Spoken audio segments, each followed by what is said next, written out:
大家好，上一期的 Dialogue 当中，我们对话的是摩托罗拉移动业务总裁 Ray Costello。我们对摩托回归中国后的宏观战略进行了讨论。那么这一期的内容，则是与摩托的消费体验设计高级副总裁 Jim Wicks 来交流更加微观的产品设计和理念。Jim 是一名行业老兵了，他曾是索尼黄金时代的移动设备设计师，在索尼工作了10年之久，于2001年加入了摩托罗拉。随后主导了包括 Razr、Aura、Moto 360等等备受关注但也不乏争议的产品系列。还记得当年红遍大江南北的摩托罗拉 V3 吗？那就是他主导的产品之一。我们和 Jim 交流的时候呢，问题会更加聚焦于细致的产品和设计层面。那么我希望能够见微知著，从这些细节当中出发，更加透彻地去剖析摩托的整个想法，通过一个个具象的问题去对照摩托的宏观战略。比如贯穿摩托各条产品线的设计理念到底是什么？比如摩托为什么对于材质和颜色这么在意？下面我们就来看一看这期访谈的实录，我们来从中寻找答案。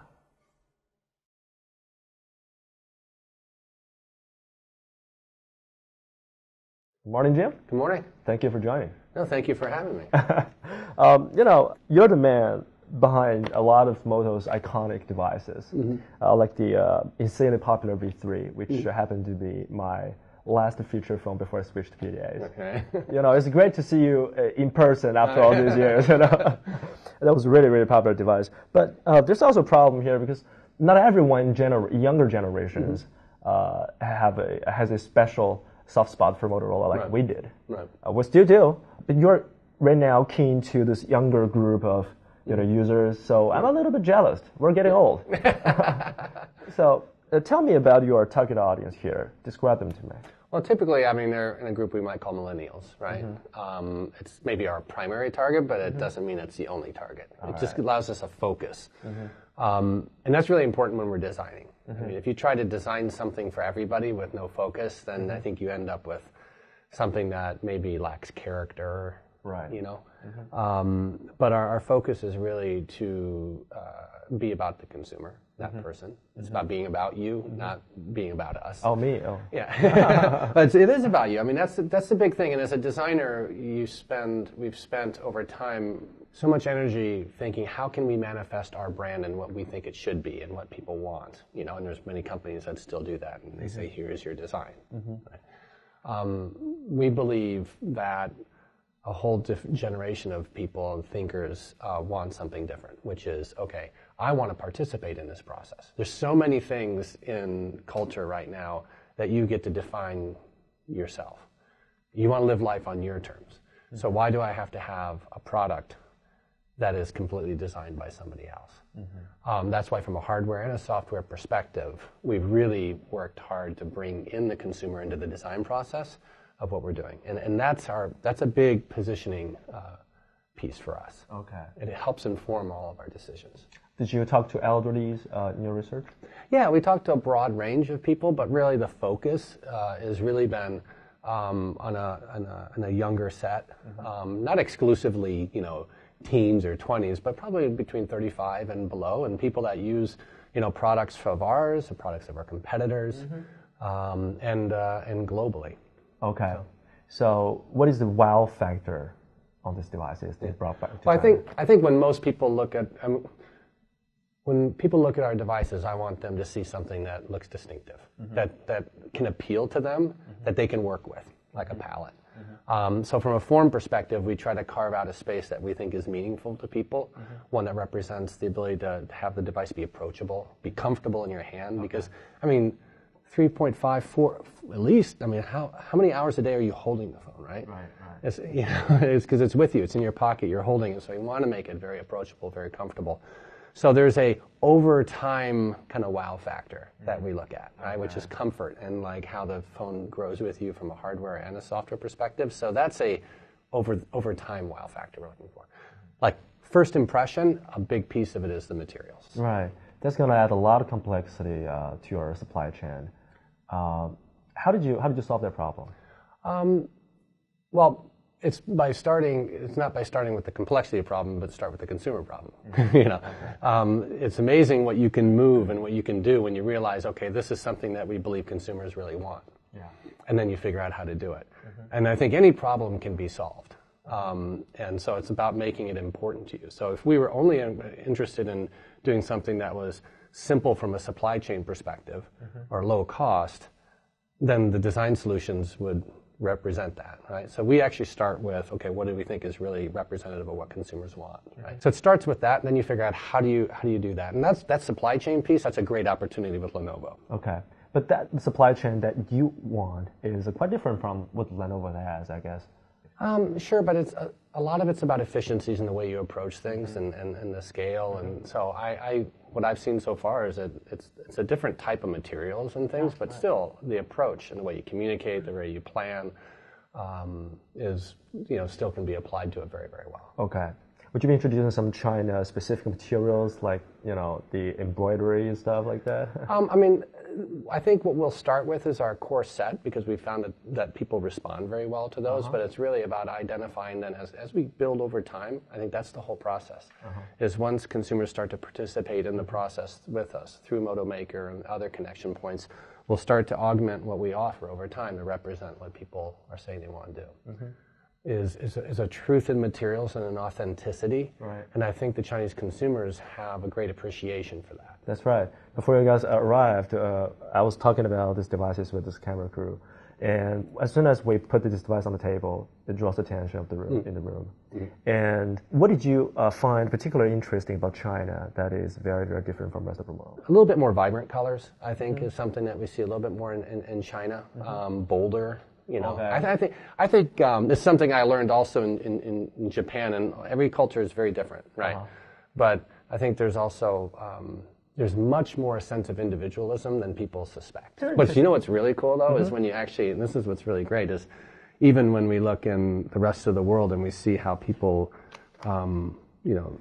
choose color and materials, there's certainly the broad, the most obvious things, which are the back materials, but it's the details. The trims, which is what people really love.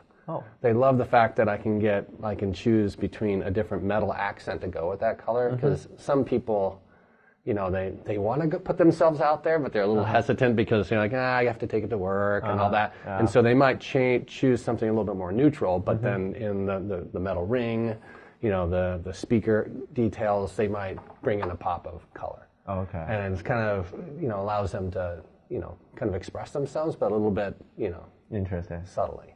Okay. It's interesting that you mentioned China team has played an important role in this whole process of design. So can you give us more specific information on that? Well, the biggest one, this is early, right? What I'm saying is going forward, we'll play even more as we establish, right? Right now, we have a UI team here, and so the biggest impact is more in terms of starting on the UI and the software user experience, and how we start to take a lot of the iFlyTech and AutoNavi and applications like that are effective and work really well here in China, and then start to tailor them and to work really well with our overall software strategy. Okay, but what we see here, the material, the shape and the overall industrial design, it was all happening in the States, right? It's mostly inspired by our teams in the States for these, yeah. Okay. Now the inspiration, obviously, of things like the bamboos actually are kind of more from Asia, just when we start to look and work with a lot of the vendors here and start to look at all the global trends. The trends we follow are global trends. They're not, one specific region, because our intention is to do products that are global and international.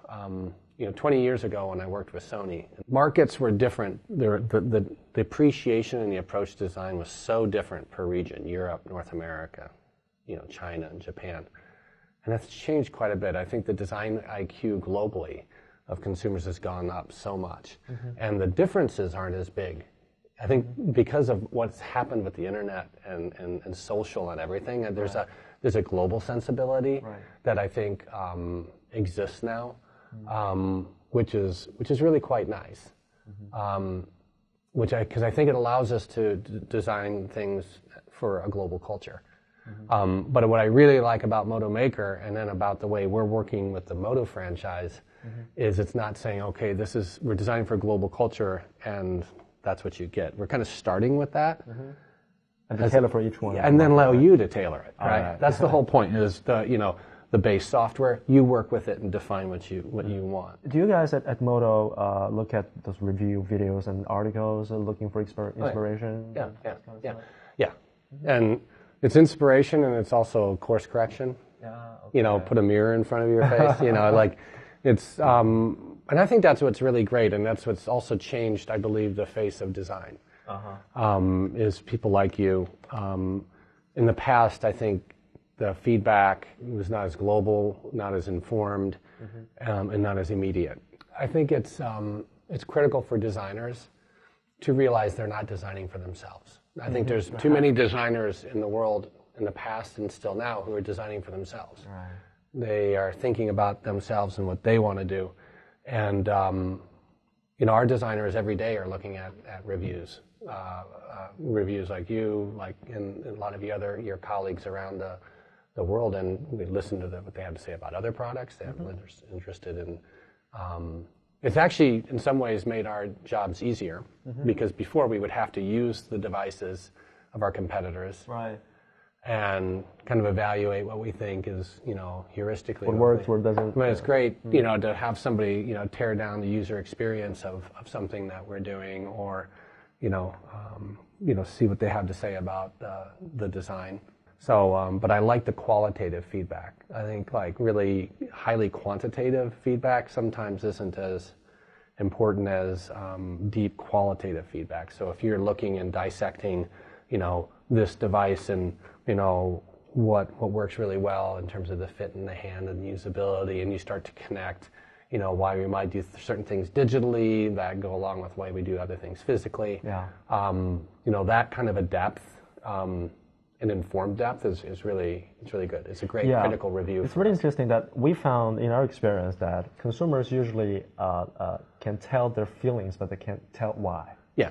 Okay. Yeah. So as review professionals, you usually tear down the user experience. Sometimes they say a camera on a phone doesn't work really well. Actually, it's not about picture quality, but it's more about the response is not being fast enough. Right. Okay. Right. So it's for review professionals to find out what the reason behind that. Yeah. Do you have a favorite Chinese smartphone in your mind among all those products you have tried out?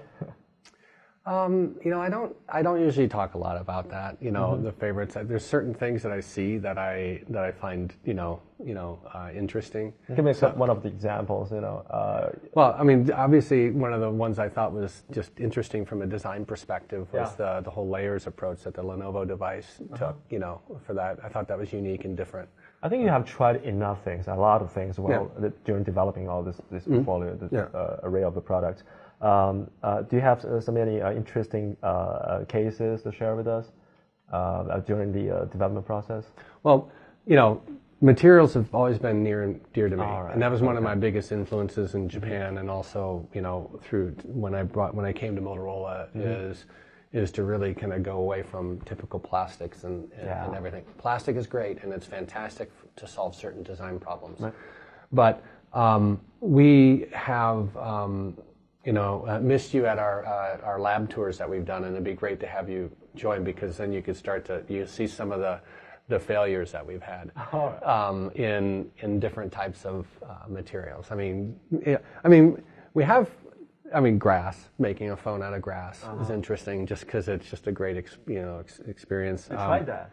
Yeah, we have. There's a lot of this common techniques that we've used for the wood and how you scave wood and skive wood, and then use the real wood as part of the phone. There's ways to fake wood and make it cheaper and easier, right? But that's not us, right? But there's a lot of really. You'd find it. I wouldn't want to necessarily broadcast to everybody, but you might have. You'd find it interesting. There's some really stupid ideas, right? Crazy. All right. But not stupid, but crazy. Like you do something like there's ones that there's some interesting. That made of grass, hemp, just all kinds of different types of. Those are the funnier ones, and so I think that's the obligation. I think the design and the industry has is to do some difficult things that might put some pressure on supply chain. That's right. Makes it more difficult for designers and engineers. But we owe it to consumers in this industry right now to do much more, and that's why I think we're making these things the way we're doing it. So Rick and I were talking about the transition of Motorola in terms of design, product design over the years. What signs did you see to trigger that transition? And It's not. Rick and I have talked about this. This does not happen very often, to be able to simultaneously define what you want to do with your design and define what your brand is. We clearly had a definition of what Droid was, right? And it wasn't this. Right. It was a muscle car. Yeah. It was Detroit. It was like boxing. It was like that was an in-your-face thing, and it was about performance and power and grit. Right. And so we designed it that way. When we did the original Moto X, what was really great is we were defining who we wanted to be as a brand, internally in the company and externally to consumers, and it wanted it to be the same. But that transition was so dramatic to us. It was like a reinvent yourself. Yeah, it was like a year and a half. But that's because we did both the brand and the design simultaneously. Yeah. We were like going back. One was informing the other. And I realized in the process when we were doing that, this doesn't happen very often. You don't get to do this. As a designer, usually, honestly, you're dealing with a lack of definition of your brand, and so sometimes you might be trying to hit a moving target or no target. What I think is really nice right now is internally and externally, we have a clear vision of who we are and what we want to be to consumers. And so we're able to design that way. And then they're kind of feeding each other, which is good. And that's what happened in the basically a year and 2 months development of the original Moto X. I want to go back to the Lenovo product design a little bit you mentioned. What's your thoughts on Lenovo's product design, particularly their phone products? Okay. Well, I love the Yoga franchise. I think that's a great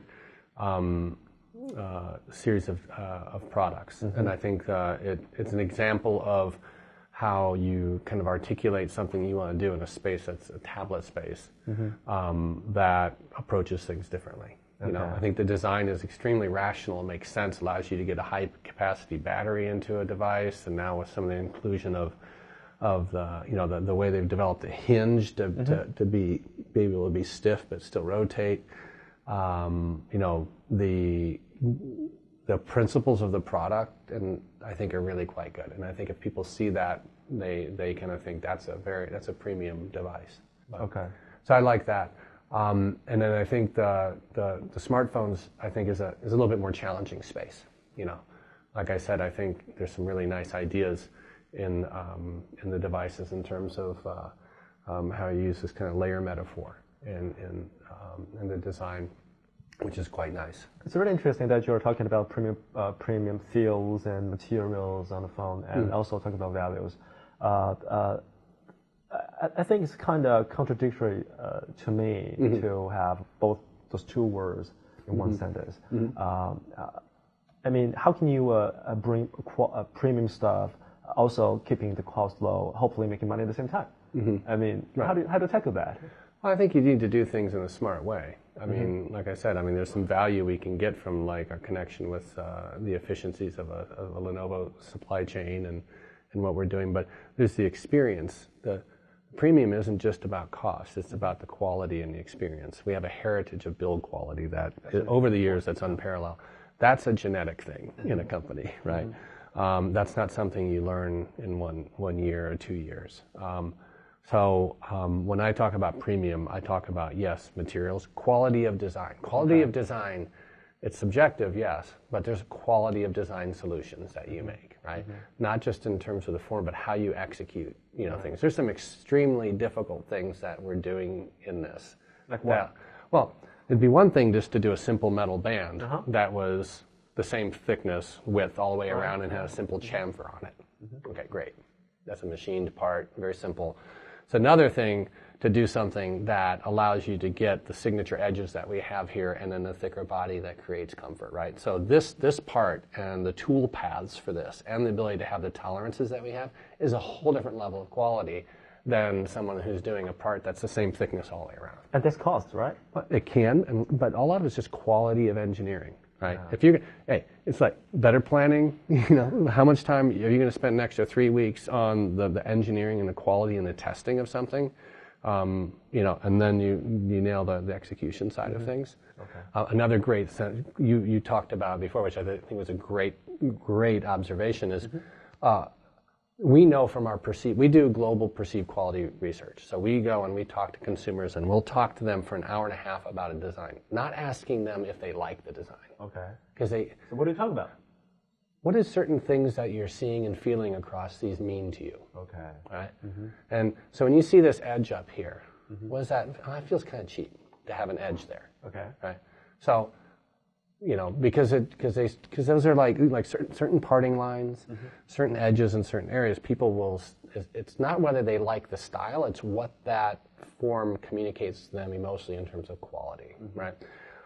So, we chose, in order to keep this elevated, 0.2 millimeters off the surface, so you don't disrupt the screen when you have it down on the thing, that we brought the speaker piece up, about 0.1, 0.2 millimeters. And we did that because we didn't want to have to bring these edges all the way up. Because then when you hold the phone against your face, when you hold it, what you're going to feel all the time is that silly edge. That's what other people did. Right. And that's and so we're like, no, let's not do that, right? And it is raised just slightly, but it's imperceptible. And so we spend time with our engineering, drop tests, all the tests that you need to do. Our designers and our engineering are designing together. Our process is not design it, hand it off. Us, designers, engineers, supply chain, it's like this, right? Okay. Getting to the exact, so we have just a fraction enough, but that's not. It helps, but it's not perceptible. And then when you bring this up, that keeps the glass off, right? Okay. And that's a design and engineered solution that has better perceived quality, right? It doesn't cost more. It's just doing it better. Okay.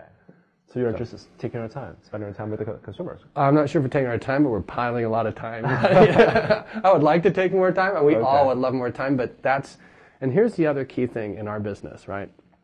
And everybody knows to be competitive, cycle times are getting less, right?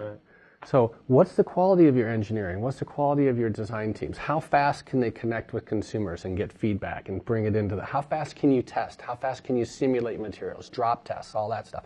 We do that in Chicago, all under one roof. We've designed this facility for how we can design and create products better and faster going forward, because you have to be good, but you also have to be able to make good decisions faster to be competitive, right? Otherwise, you miss the window. And so those things, I think, in the end, translate to something feeling premium, something having high value. Okay. So I think you're introducing 4 different devices to China this time, right? Right. The Pro, the Moto X, the G, and the E. Right. Is that right? So are you introducing the E? No, not E. I think we're talking about Hint. Hint. Yeah, okay. Yeah. So I guess there's going to be a device for each particular price point. I'm not going to ask you to disclose the price point just yet. Right. I think you see that tomorrow. Yeah, we'll see that tomorrow. But do you believe it's going to be competitive across the spectrum? I think we'll be competitive. I think we're realistic. We're going to start online, right? In terms of how we're introducing the products. Yes, I think we will. I think we're in here for the long run. Yeah, right. I mean, this is a great opportunity. We're excited to be bringing some of our best products that honestly, if you look at the reviews, people will consistently say, G, Moto X. And this is the best portfolio of Android devices that exists in the market today. Okay. And I feel confident in saying that objectively based on what I've seen people talk about. So I believe that there will be consumers in China who will identify certain things that we're doing that's going to work really well for them. Okay. Whether it's the G, or whether it's the Moto, or if they want to go up to the larger, format display, I think they'll find that can work. So, yes, I think we'll be successful. I think it's not just product, it's your brand, your message. What others have in this market is that they have this deeply customized system UIs, which is very adaptive to local consumers. Why do you think this close to stock Android experience is better than those deeply customized ones? My question when everybody, different products in different markets and brands have a different point of view, right? That's not ours. Our point of view in our research has not been about we're going to decide what needs to be customized for you. All right. I mean, the consumers can download any application they want. They can tweak, they can change, they do that. But, But that idea has been proved to be very effective. MIUI has, hundreds of millions of users. Right. That has been successful. That can work for them in the class of products they're doing and everything, perhaps. But like I said, do you stand for what you think you stand for and what consumers want, or are you going to follow people? Right. All right. That's my point of view. A lot of the research we've seen, I can point to a lot of research that would basically reinforce that consumers don't want their home screens auto-populated with a lot of applications. Because as much as you say that we're doing this because this is what this person wants, you're doing it because you want to do it. Because you want to get your service on there. You want to do that. So I think, which in different classes of products and different brands, I'm just saying for what we stand for, what we stand for is you make the decision of what you want on that home screen. Okay. I mean, there's application stores. But you have a lot of built-in apps. The local partners like the AutoNav. Yeah. Well, those are essential things. We make the choice we believe is the best based on what's been popular and seen as being high quality experience in the Chinese market. Okay. Yeah, AutoNav and iFlyTech.